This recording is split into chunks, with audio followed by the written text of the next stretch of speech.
It was an ordinary school day, until she walked in. The cafeteria was filled with chatter, laughter, and the clatter of trays.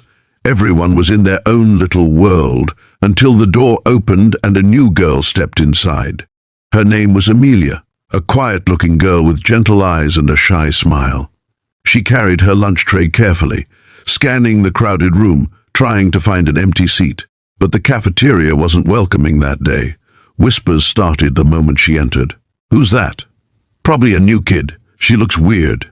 And among those whispers, sitting at the center table like a queen of her cruel little kingdom, was Brianna, the most popular girl in school and, unfortunately, the biggest bully. Brianna's friends nudged each other, grinning. "Look at the new girl," one whispered. Brianna smirked, brushing her shiny hair off her shoulder. "She thinks she can just walk in here like she belongs? Let's show her how things work around here." Amelia finally found a small, empty table in the corner and sat down quietly. She kept her head low, hoping no one would notice her. But Brianna always noticed. With her friends behind her, Brianna strutted over, heels clicking against the cafeteria floor like a warning drumbeat. The entire room seemed to fall silent, waiting for what would happen next. "Hey," Brianna said, standing right in front of Amelia's table. "You're new, huh?" Amelia looked up nervously and nodded. "Yeah, just moved here." Brianna smiled, that fake, dangerous smile bullies always have. "Well, welcome to Ridgeway High. I just thought you should know something," she said. And before Amelia could even respond, Brianna slapped the tray right out of her hands. Lunch splattered across the floor. Gasps filled the cafeteria. Amelia's heart stopped. Brianna laughed loudly. "Oops!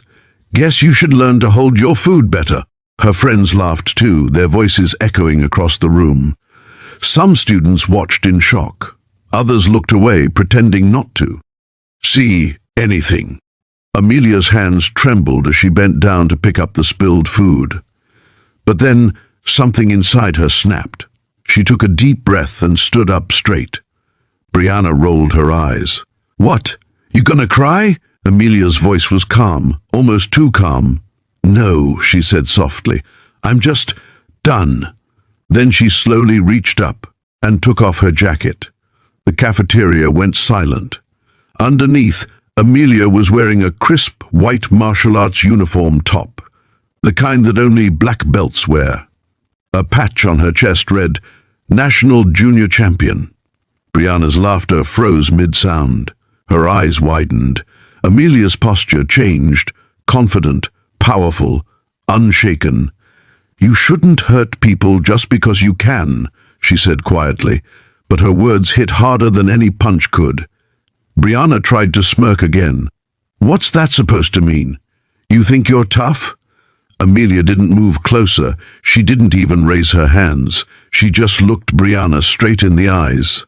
"No," she said, "but I know how to defend myself, and more importantly, I know how to walk away." With that, Amelia turned, picked up her bag, and calmly walked out of the cafeteria. No shouting, no fighting, just silence and the sound of her footsteps echoing behind her. Brianna stood there, frozen, her face red with shock. No one laughed now. One of her friends whispered, "She's a champion, Bri. You messed with the wrong girl." The next day, something strange happened. When Amelia entered the cafeteria again, the same students who mocked her yesterday now moved aside to make space for her. Even Brianna looked away, embarrassed. And when Amelia sat down, a few kids came over quietly saying, "Hey, that was brave, what you did yesterday." Amelia smiled. "It's not about fighting," she said softly. "It's about standing up for yourself, without losing who you are." And from that day on, the new girl wasn't invisible anymore. She didn't have to be, because strength isn't shown in punches, it's shown in peace. True. Strength isn't about hurting others. It's about knowing your worth and staying kind, even when others aren't. If you believe in kindness over cruelty, hit that like button, and don't forget to subscribe for more inspiring stories like this one.